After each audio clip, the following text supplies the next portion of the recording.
చూడండి ఎంత చక్కగా ఉందో.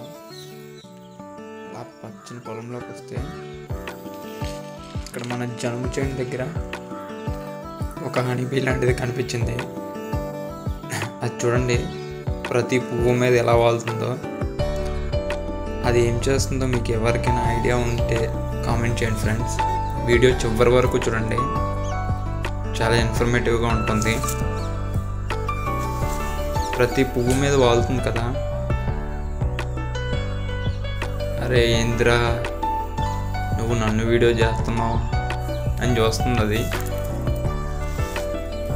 ఒక పువ్వు దగ్గరికి వెళ్తే నేను మళ్ళీ వెళ్తున్నా కాబట్టి జూమ్ చేసి ఒకటి తీస్తున్నా కదా, మళ్ళీ వెళ్ళిపోద్ది అది. ఇదిగో చూడండి మళ్ళీ వెళ్ళిపోయింది. అలా అది వెళ్తుంటే మనం వీడియో ఫాలో అవుతున్నాం అన్నమాట. ఇదేంట్రా బాబు నన్ను తగులుకున్నాడు, వీడియో కోసం నన్ను తగులుతున్నాడు ఎటీడు అనుకుంటుందేమో పాపం. పువ్వులో ఉన్న మకరందాన్ని సేకరిస్తుంది ఫ్రెండ్స్. చూడండి మనం తేనెని చూస్తాం కదా, ఈ పువ్వుల్లో పడే తేనె అనేది సేకరిస్తాయి.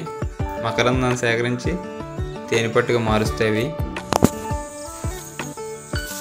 చూడండి ఈ పచ్చని పొలంలో పసుపు కలర్లో పువ్వులు ఎలా ఉన్నాయో. మొత్తానికి అదైతే వెళ్ళిపోయింది. ఇది యూట్యూబ్లో అప్లోడ్ చేసుకోవడానికి అని చెప్పి నన్ను జాబ్ కొడుతున్నాడు అని చెప్పి వెళ్ళిపోయింది అది. చూడండి ఫ్రెండ్స్ ఎంత ఏపుగా పెరిగాయో.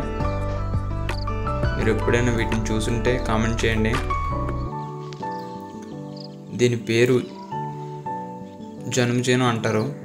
జనుములు యాక్చువల్గా జనపనార అలా అంటారన్నమాట. వీటిని ఎక్కువగా పశువుల మేత కొరకు, అలానే నేల యొక్క సారవంతం పెంచడానికి ఎక్కువగా యూజ్ చేస్తారు. ఇది మేము మా పొలంలో వేసాము. చూడండి ఎంత అద్భుతంగా కనిపిస్తుందో. సాయంకాలం సమయంలో ఇంకా అద్భుతంగా కనిపిస్తుంది. చూడండి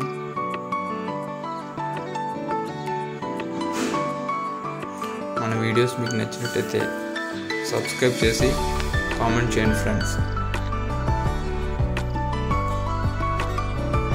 చూడండి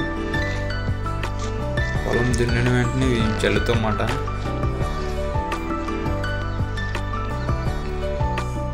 వీటికి చిన్న కాయలు వస్తాయి, వాటిలో జనం గింజలు వస్తాయి అన్నమాట. ఆకులు సన్న పలుచుగా ఉంటాయి అన్నమాట, సన్నగా ఎక్కువ ఎదిగి అలా ఫ్లవర్స్ వచ్చిన తర్వాత